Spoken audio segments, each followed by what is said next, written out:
He explicitly says he envies religious people because they get to live in what he calls a Harry Potter magical world. What's fascinating here is that the word jealous is just, it's such a crucial pivot point. Oh, yeah.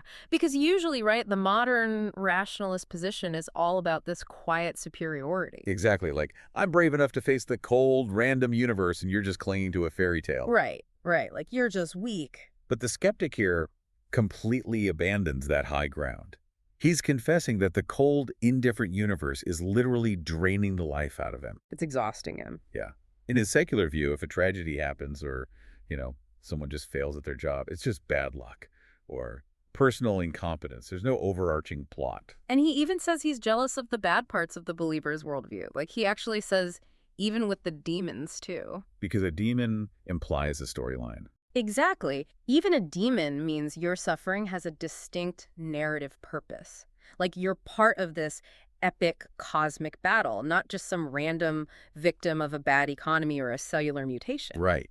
It gives you a place in the universe. Yeah, I was thinking about it like this. It's like the skeptic is playing this massive, brutally difficult video game, but there's no tutorial, there's no quest logs, Yeah. no end credits. You just dropped into the map. Right, just dropped in and told to survive until your console shuts off permanently.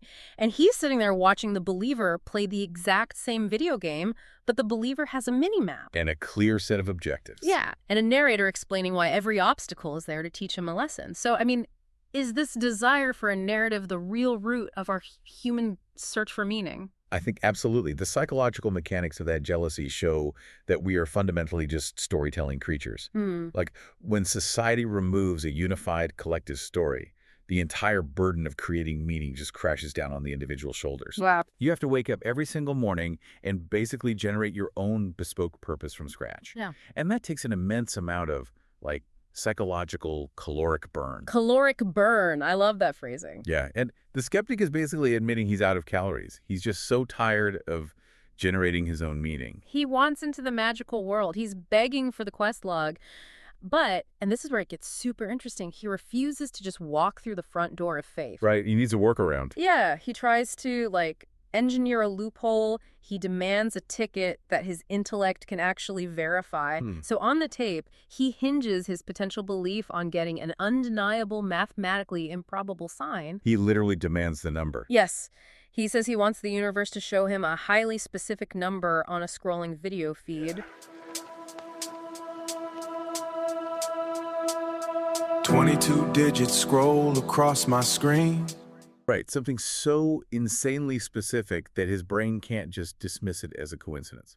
The old saying that Socrates would rather be an unhappy human than a happy pig in the mud, meaning, it's better to have high intellectual awareness and suffer than to be blissfully ignorant. And the skeptic totally rejects Socrates here. Completely. He says he is so sick of human brain thoughts. He's tired of complex logic, of analyzing reality. He explicitly says he would gladly be the pig in the mud. Just enjoying the food in the mud. Right. He just wants to feel loved by a higher power and turn his analytical brain off entirely. He says he wants to pray for guidance. He wants a story that allows him to accept failure rather than achieve success. That inversion is just profound.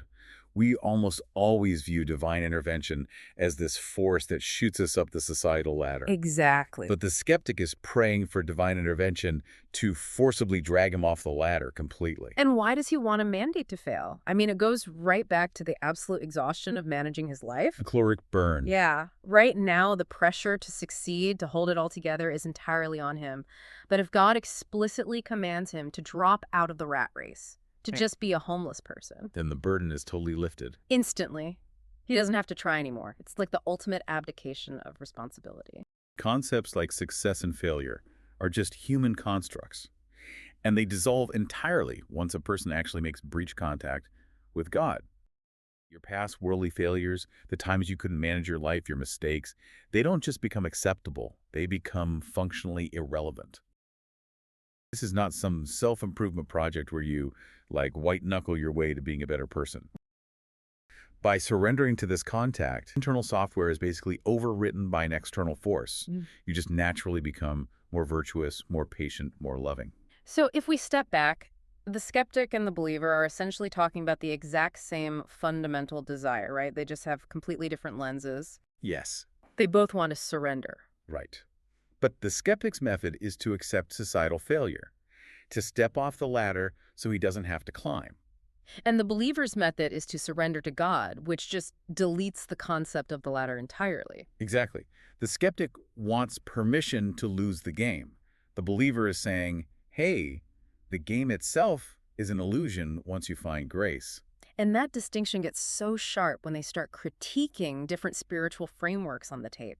The skeptic talks about spending time exploring non-dual spiritual communities. Right. The philosophies that emphasize that everything is one, that we're all inherently divine, and you just need to awaken. Yeah, but he has this massive, really structural critique of how those non-dual communities actually operate in the real world. A pretty devastating critique, honestly. It is. He observes that when a teacher or a guru in those circles is deemed awakened, they get instantly elevated. They become almost untouchable to their followers. Right. And the skeptic points out this horrible psychological side effect. He says, sitting in a room with an awakened guru just makes everyone else feel incredibly inadequate. Yeah, like, what's wrong with me? Exactly. You sit there trying to meditate, looking at this serene teacher, and your internal monologue is just screaming, why can't I awaken? Why is my brain broken? Why am I failing at enlightenment? It just shows how insidious the ego really is. It will weaponize anything, even spirituality. Oh, totally. In those spaces, enlightenment basically becomes a subtle competitive sport. It just creates a new spiritual hierarchy to replace the material one. And the burden is still on you. Right. The burden of achieving that awakened state is placed squarely on your own ability to realize it. If you're suffering, it's framed as a personal failing of your meditation practice. Which perfectly sets up why the skeptic finds the Christian view to be so profoundly beautiful, even with all his intellectual doubts about, like, the historical accuracy of it. Yeah, he really hones in on the beauty of unworthiness. He does. He breaks down the core mechanic of grace, basically saying, the message is, I am completely unworthy of this, I do not deserve this, but I have this immense love coming to me anyway. And think about why that specific framing appeals to him so much. Because he's an exhausted, hyper-rational skeptic. Exactly. It completely neutralizes the ego's primary defense mechanism, which is performance. Wow, yeah. The ego wants to earn love, it wants to earn enlightenment so it can take credit for it. But the framework of grace completely bypasses that performance anxiety. You don't have to meditate perfectly. You don't have to be awakened at all. The only prerequisite for entry is the admission that you literally cannot earn it. And the believer models this vulnerability in real time on the tape. It's pretty incredible to listen to. He openly states that, given his own wretched, sinful past, he absolutely does not deserve to know God. He's totally transparent about it. Yeah. But he trusts that God looked past those failures, saw his raw intention, and knew his heart was something that could be molded. It's a massive paradox. It really is. I mean, think about it. The spiritual framework that requires you to admit you are completely broken, flawed, and unworthy is the exact framework that makes the skeptic feel the most safe. Because it offers the ultimate relief. You can stop posturing. You can be a total disaster of a human being and still be enveloped in absolute love. And you can hear it in his voice. The skeptic desperately wants access to that safety. He wants the formula. So he asks the believer, how do I actually initiate this contact? And the believer's answer is brilliantly simple. Yeah, he doesn't give a theology lecture. He gives these brutally strict, almost anti-intellectual instructions. He tells the skeptic, get rid of your mind, full heart. You have to check your pride at the door. Completely. If you approach this like a forensic accountant analyzing the probability of miracles, the door stays locked. The believer actually says you have to transport your consciousness back to your 6-year-old self. Which makes perfect sense epistemologically. Right. Think about a 6-year-old. They are inherently humble. They know they don't have all the answers. They operate purely on trust. And they speak from the heart without calculating how they're going to be perceived. He's basically telling the skeptic to throw away the bathroom scale. Yes. He's saying the tools of the intellect literally cannot measure the terrain of the heart. And to emphasize how inclusive this state is, the believer quotes this profound idea. The greater the sinner, the greater the right to my mercy. Which is such a wild concept. It is. He's asserting that this contact is available to everyone. Saints, the wealthy, murderers, rapists.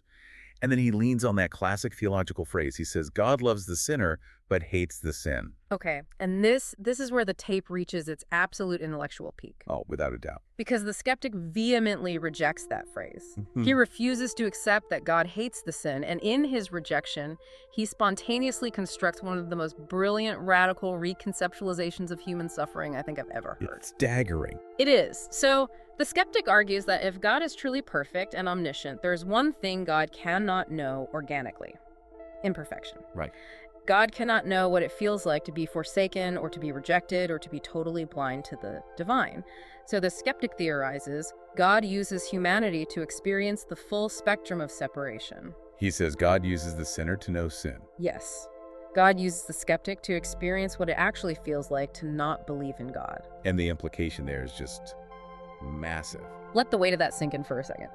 The skeptic is arguing that nothing human is hated by the divine because it is all just being experienced by the divine through us. He's claiming that his own paralyzing doubt, his own inability to manage his life, is actually a vital organ in the anatomy of God's experience. He is providing the universe with the profound experience of skepticism. This raises an important question, though, about the irony of what just happened. Oh, the irony is off the charts. Right, because here we have a man who, just minutes ago, claimed he was so exhausted by complex philosophy. Yeah. A guy who literally begged to just be an unthinking pig in the hood. Yeah, no more human brain thoughts. Exactly. Yet, the second he's pushed, he articulates this incredibly sophisticated, deeply empathetic theological framework. He theorizes a universe where God's ultimate empathy is achieved exclusively through human suffering and doubt. He inadvertently built his own narrative structure to rival the believer's magical world. He totally did. He found a way to make his own lack of faith deeply cosmically meaningful. Like, his existential dread is no longer just a personal failure, it's a necessary data point for the universe to understand itself. He constructed a deeply non-dual concept without even realizing it. The idea that even the feeling of absolute separation from God is just God experiencing the illusion of separation. Right.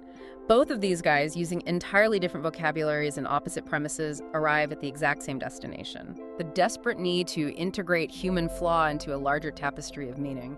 Because the unmanageability of life isn't a glitch in the human operating system. No! It is the fundamental feature that forces us to look for a reality beyond our own intellect. That is so well said. We have dissected such a profound journey today. I mean, we started with the sheer caloric exhaustion of trying to invent your own meaning in a random universe. Right. We explored the trap of those spiritual ladders that just make you feel totally inadequate, and the shocking relief of a framework that asks for nothing but your own unworthiness. And finally, we arrived at this thesis where human doubt itself is an act of divine service. There's a lot to process. It is. So, as we wrap up this deep dive, I want to leave you, the listener, with one final conceptual knot to untangle.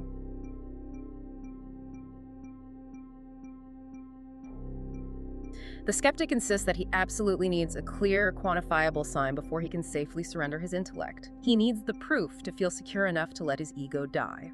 But the believer insists that the sign only ever appears after you revert to that humble, trusting state of a 6-year-old.